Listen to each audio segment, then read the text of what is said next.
हरे भरे जंगल के बीचों बीच जानवरों का एक समूह रहता था। उनमें एक बुद्धिमान बूढ़ा हाथी, एक चंचल बंदर, एक तेज चीता, एक जिज्ञासु जिराफ और एक मिलनसार शेर था।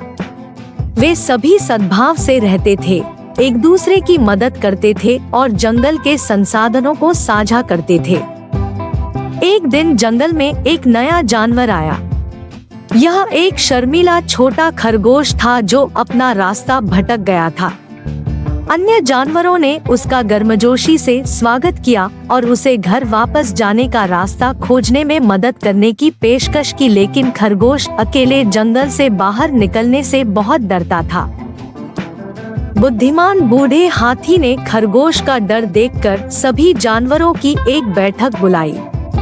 उन्होंने सुझाव दिया कि खरगोश को उसके घर का रास्ता ढूंढने में मदद करने के लिए वे सभी मिलकर काम करें। अन्य जानवर सहमत हो गए और वे जंगल की यात्रा पर निकल पड़े। बंदर एक पेड़ से दूसरे पेड़ पर घूमता रहा, चीता रास्ता तलाशने के लिए आगे भागा, जिराफ ने खरगोश के घर के चिन्हों को देखने के लिए अपनी लंबी गर्दन का इस्तेमाल किया और शेर ने किसी भी खतरनाक जानवर को डराने के लिए दहाड़ लगाई। बुद्धिमान बूढ़े हाथी ने जंगल की अपनी याददाश्त का उपयोग करते हुए उनका मार्गदर्शन किया। एक लंबी और थका देने वाली यात्रा के बाद वे अंततः खरगोश के घर पहुंच गए। खरगोश बहुत खुश हुआ और उसने जानवरों को उनकी मदद के लिए धन्यवाद दिया।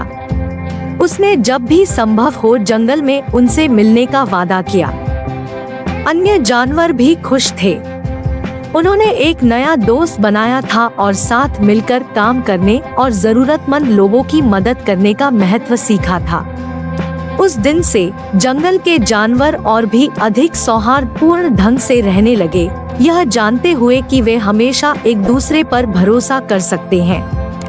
और शर्मीला छोटा खरगोश जंगल में अपने नए दोस्तों की दयालुता को कभी नहीं भूला। प्यारे बच्चों, हमें आशा है कि आपको आज की कहानी पसंद आई होगी। हम आपके लिए ऐसी और भी कहानियां लाते रहेंगे। हमारे चैनल को सब्सक्राइब करना और इस वीडियो को लाइक करना न भूलें। अगले वीडियो के लिए बने रहें। तब तक अपना ख्याल रखें। अलविदा।